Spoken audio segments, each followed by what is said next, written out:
ఈటెల రాజేందర్ గారు వీళ్ళందరూ పార్టీలకు వెళ్ళి పోయింది కదా, పోలేదా? ఇవన్నీ హరిశన్న చేసినాయి కదా. ఆనాడు దుబ్బాక ఉప ఎన్నిక ఎందుకు ఓడిపోయినాం? దుబ్బాక ప్రజలకు ఇప్పుడు కూడా గుర్తుంటుంది. వాళ్ళందరూ ఒకటే మాట చెప్తారు, ఈయన సిద్దిపేటకు తప్ప రూపాయి రానివాడు దుబ్బాకకు, ఈయన వచ్చి ప్రచారం చేసింది కాబట్టి మేము ఓటేయాలని ఓపెన్ చెప్పారు ఆనాడు ఎన్నికలలో. దానికి ఏం రాపించుకుంటాడు ఈయన పేపర్లలో? ఒంటరి పోరాటం చేసి ఓడిన హరీష్ రావు. అసలు ఓడిపోయింది మీ వల్ల కదా. మీరు మీడియా మేనేజ్మెంట్లో సూపర్ అలా డౌట్ ఏం లేదు. రామన్న యూట్యూబ్ మేనేజ్ చేసి మెయిన్ స్ట్రీమ్ మీడియా మేనేజ్ చేస్తాడు అంతే, అంతకుమించి వేరే ఏం లేదు. నేను రామన్న రిక్వెస్ట్ చేస్తున్నాను, మీరు కూడా ఆ స్కిల్ నేర్చుకోండి అన్న. అట్లనే ఈటెల రాజేందర్ గారు ఉప ఎన్నిక దగ్గరుండి హరీశన్న గెలిపిలేదా అండి ఈటెల రాజేందర్ని? ఆనాడు పిసిసి అధ్యక్షుడిగా ఉండి రేవంత్ రెడ్డి గారు ఏమంటారు, కాంగ్రెస్ పార్టీ ఓడిపోతుంది అని చెప్పి ఆయన ముందే డిక్లేర్ చేసిండు, ముందే చేతులు ఎత్తేసిండు. హరీశన్న ఆడ పోయి కూర్చొని మరి ఈటెల రాజేందర్ అన్నని గెలిపించొచ్చాడు. ఈ బంధం రేవంత్ రెడ్డి గారిది హరీష్ రావు గారు అప్పటి నుంచి కొనసాగుతుంది, కొత్త బంధం ఏం కాదు ఇది. నేను కేసీఆర్ గారిని పెద్దల్ని రిక్వెస్ట్ చేసేది ఒకటే, ఈయన చేస్తున్న నక్క జిత్తుల్ని దయచేసి గమనించండి. ఇలా నేను బయట పోతా కావచ్చు, నాదేముంది ఉద్యమంలోకి వెళ్ళి వచ్చినా వాళ్ళు ఉద్యమంలోకి పోతా, నాకు భయం ఏముంటుంది, నాకు ఎన్నడూ పదవుల మీద ఆశ లేదు.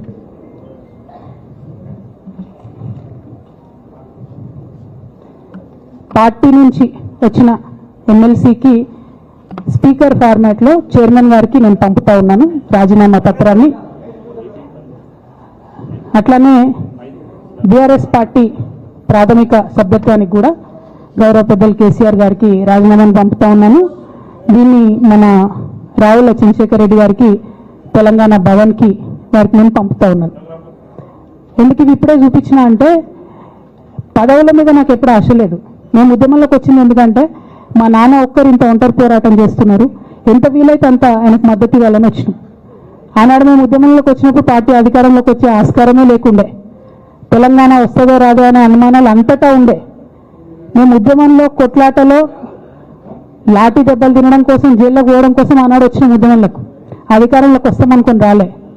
రామన్నైనా నేనైనా కేవలం నాన్న కోసమే వచ్చిన ఉద్యమంలోకి. అందుకే మా కుటుంబం మీద కుట్ర. ఈ కుట్రను గమనించమనే నేను మా కుటుంబాన్ని కోరుతా ఉన్నా. ఇక పెద్ద సార్కు నీడలాగా సంతోష్ రావు గారు ఉంటారు.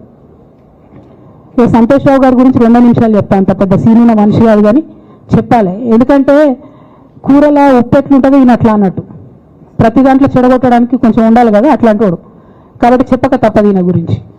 చెప్పులో రాయి చెవులో జోరిగా అంటాం కదా అట్లాంటి టైపు, కాబట్టి ఖచ్చితంగా చెప్పాలి. విషయం ఏంటంటే ఈయన ధనదాహం ఎట్లాంటిదంటే సంతోష్ రావు గారిది, రామన్న కాన్స్టిట్యున్సీ, కేటీఆర్ అన్న కాన్స్టిట్యున్సీ నేరెళ్లలో ఇసుకలారి గుద్ది ఒక దళిత బిడ్డ చనిపోతాడు.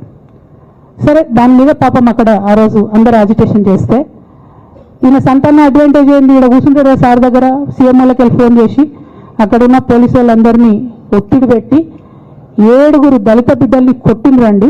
3-4 సార్లు 3rd డిగ్రీ వేస్తే ఇలా 7 కుటుంబాలు కూడా వాళ్ళు ఎందుకు కూడా ఏ పని చేసుకోలేనటువంటి పరిస్థితులలో ఆ దళిత బిడ్డలు ఉన్నారు. అది మొత్తం రాజకీయంగా బ్లేమ్ అంతా రామన్న మీదకి వచ్చింది. ధనదాహమేమో సంతన్నది, నేరం చేసిందేమో సంతన్న, వీడికెళ్ళి ఫోన్ చేసి ఒత్తిడి చేసి కొట్టిపించిందేమో సంతన్న, చెడ్డపేరేమో రామన్నకు వస్తుంది. ఈ ఎగ్జాంపుల్ చెప్పడం కోసమే నేను ఈయన గురించి చెప్తున్నా, వేరే ఏం లేదు.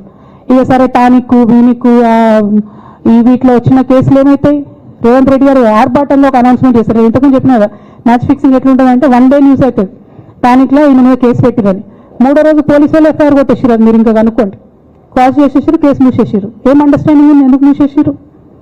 At the same time Haritaharam, తెలంగాణకు హరితహారం అని పెద్దలు కేసీఆర్ గారు పెద్ద కళతోని 230 కోట్లు అక్కడ గోబీ డెజర్ట్ల వాళ్ళు చెట్లు పెట్టి చైనాను కాపాడుకున్నారు. మనం అదే స్థాయిలో తెలంగాణను బాగు చేసుకోవాలని పెద్దసారి హరితహారం అని పెడితే ఈయన దాంతో నకిలీ ప్రోగ్రామ్ గ్రీన్ ఇండియా ఛాలెంజ్ అని పెడతాడు.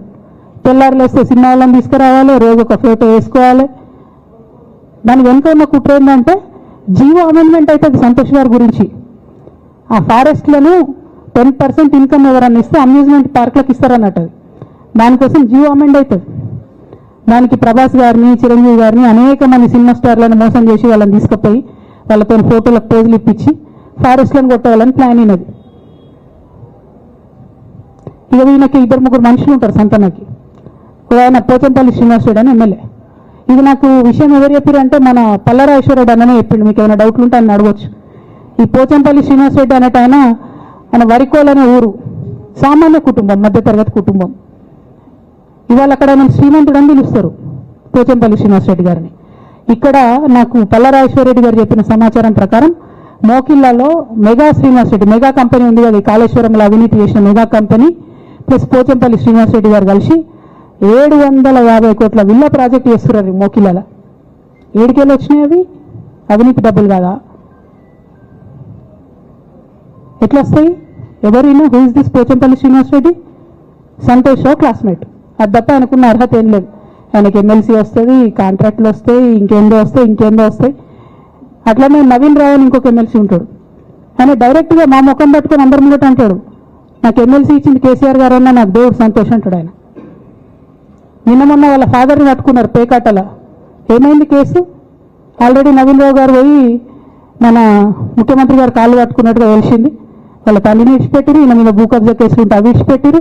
అంటే ఓ పక్క సంతోష్ రావు గ్యాంగు, ఇంకో పక్క హరీష్ రావు గ్యాంగు 100కి 100% రేవంత్ రెడ్డి గారితో, ఇక్కడున్న కాంగ్రెస్ ప్రభుత్వంతో, అవసరమైన సందర్భంలో పైన బీజేపీతోని వాళ్ళు కోఆర్డినేషన్లో ఉండి బీఆర్ఎస్ పార్టీకి జలగల్లాగా పట్టి పీడిస్తున్నారు. నిరంతరం బీఆర్ఎస్ పార్టీకి నష్టం చేస్తున్నారు. ఎంత దారుణానికి ఒడిగట్టిరంటే ఆఖరికి నా ఓటమితో ప్రారంభమైంది అది. నిజామాబాద్లో నా ఓటంలో కుట్రలు చేశారు. ఆనాడే మనం రివ్యూ చేసుకుంటే బాగుండలేదు. కానీ ఇప్పుడు అది ఎక్కడికి వచ్చింది? కామారెడ్డిలో 10సారి ఓడిపోయేదాకా వచ్చింది పరిస్థితి, 3ఓసారి ప్రభుత్వం పోయేదాకా వచ్చింది పరిస్థితి. ఒక్కొక్క ఎలక్ట్ అయిన ఎమ్మెల్యేను, ఓడిపోయిన ఎమ్మెల్యేలు పత్రికా మిత్రులు మీరు మాట్లాడండి. సంతోష్ రావు గారి బాధితులు నాకు మామూలుగా ఫోన్ చేస్తలేరు. అచ్చా ఈ కంపెనీ పేరు బ్లూఫిన్ అట, మోకిలా. పల్లరాజేశ్వరరెడ్డి అని అప్పుడు పంపిన మెసేజ్ చూస్తున్న పాతది, బ్లూఫిన్ కంపెనీ మోకిలా. అయితే నేనేమంటున్నా అంటే ఇంత స్పష్టమైనటువంటి నేను ఇస్తున్నా, రేవంత్ రెడ్డి గారిని నేను ఛాలెంజ్ చేస్తున్నా.